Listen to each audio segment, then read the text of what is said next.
I might start a little segment called Today's New Skill or Today's New Acquired Information.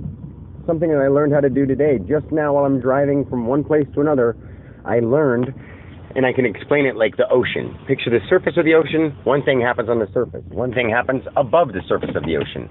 One thing happens right below the surface of the ocean. One thing happens on the very, go down a foot.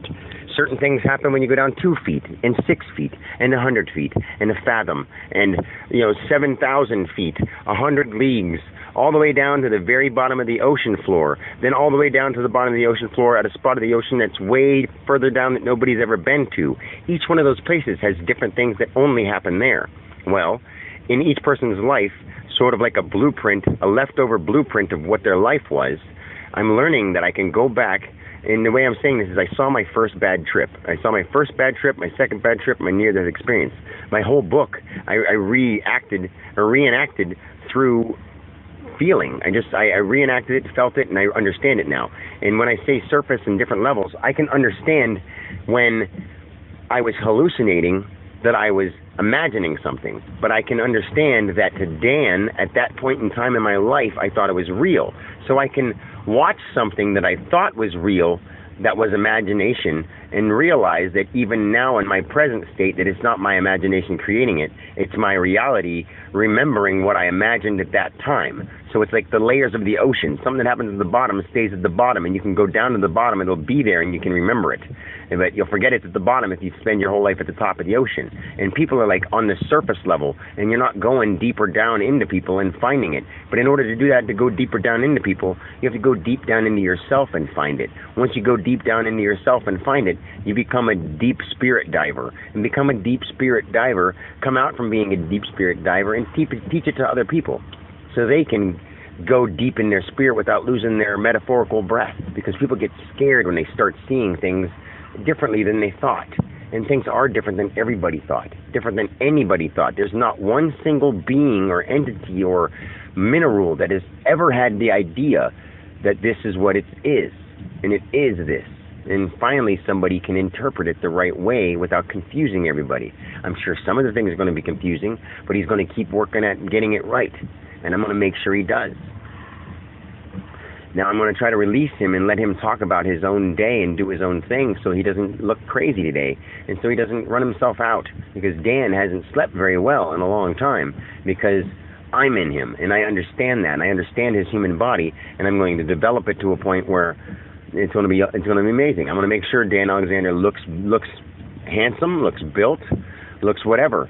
But he's going to have his own willpower and say whether or not he wants to dress a certain way, look a certain way, shower every day. That's up to him. But I'm sure he's going to want to, because he's going to know that it's what he makes it. Life is exactly what anybody makes it.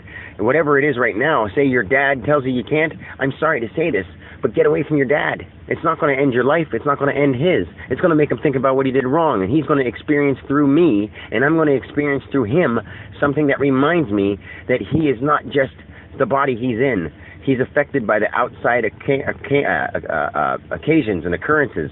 He's going to be affected by all that stuff. So he's going to realize that if an outside occurrence can affect me, then why is my body what I am? Especially when everything that's going on is your mind. Your body is just a group of what your mind is letting it be. I mean, tell me that you have an arm. Well, you had to tell me that you had an arm. In order to tell me you had an arm, you had to use your tongue, which uses a neuropath signal to create a vibration from your tongue. And from your thought to go to your tongue was also another neuropath vibration. So everything you do, even your body, is a thought. On the whole, it's a thought of God himself, God, me, what you call God. And it's also a product of what you're fed, what you feed your mind, what you feed your body. It really is simple as that, but you don't want to believe it because you want it to be some super amazing thing. And it really is super amazing when you really know what it is, that thought itself created itself and is continually creating more of itself all the time through every being that there is and every molecule that there is. Molecules can't think. I didn't give them brains. I didn't give dust a brain, but it's easily manipulated by the next thing up that knows that it can be manipulated. Some little things tried to manipulate dust because they saw them. And as things got bigger, they manipulated those little things because they saw they could. And then as they got bigger, they stopped being able to see the little things. At one point, a frog could see bacteria. But now a frog can't see bacteria because every other frog that has come along doesn't believe in bacteria. Because the one frog didn't show all the other frogs because he didn't know to, because his brain didn't operate right. But once one person understands the real thing and tells everybody about the real thing, and their belief becomes strong, it not only becomes real in an astral plane and real in the true divine plane. There's one true divine plane, and I'm releasing it through Dan Alexander.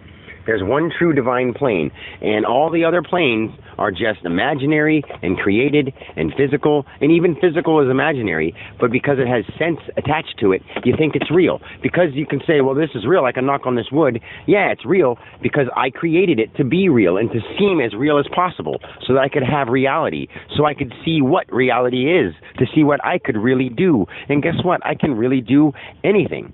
But I've realized that some of the things that I would do would destroy this planet. Just like every other planet that I've tried to do things on and had civilizations, and the planet has been destroyed. And then I left the planet there because unconditional love means you don't destroy something you created. When you destroy something you created, say you write a song and then you love it at one day, and then one day because someone doesn't like it, say if you destroy something you created due to an outside source, say if you write it and you don't like it and you deep down don't like it enough to destroy it, then you know that it wasn't your divine purpose. You would have to know that. Only you would know that. I'm not saying that it doesn't happen, that some people do things that they're not proud of, because they do. Every person has done something they're not proud of. But that was also because I knew that it was better for their involvement to do that thing so that they would understand. Well, now that you have Dan, you don't need to do all those wrong things to understand that the experience can come to you through your mind instead of through your actions, because all it is through your mind before you do any action anyway.